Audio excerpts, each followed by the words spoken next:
नमस्ते दीदी भैया, देखिए हमारे यूट्यूब चैनल पर जा रहा है सावन का कजरी। बहुत प्यारा कजरी है। आप लोग जाइए, हम लोग के चैनल पर देखिए, एक से आले कजरी एक बार जा सर्च रहा मार है। के आप लोग देखिए हमारे एक चैनल बार पर सर्च कितना मार के देखिए, आप लोग जरूर कितना अच्छा आएगा। अच्छा गीत जा रहा है आप उसका। लोग देखिए, बहुत सारा प्यार दुलार दीजिए और आगे बढ़ाइए। के कर आस करियो मोरी सखिया, पिया मोर बर परदेसवाना। के कर आस करियो मोरी सखिया, पिया मोर बाट परदेसवाना। रीमा झिमा रे झिमा बरस सवाना, हरियर खेत खरिहानवाना। रीमा झिमा बरस सवानावा, हरियर खेत खरिहानवाना। खेतवा में बड़ खड़ हो धनवा, खेतवा में खड़ बड़ हो धनवा। रीमा झिमा बरस सवनवाना,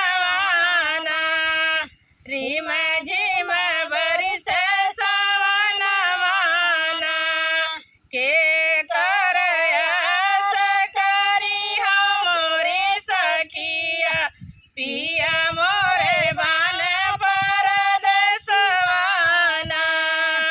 पिया मोरी बान परदेसवाना।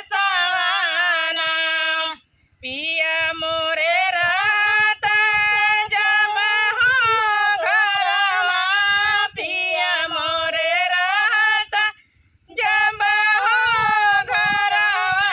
संग में ले लती कजरियाना, संग में खेलती कजरियाना। के कर आस करिहो मोरी सखिया, पिया मोरे भाणे परदेसवाना।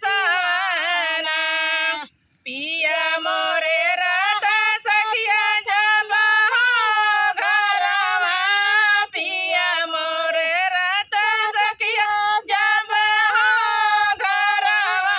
लेके घूमती सिवनवाना, लेके घूमती सिवनवाना। के कर आस करिहो मोरी सखिया, पिया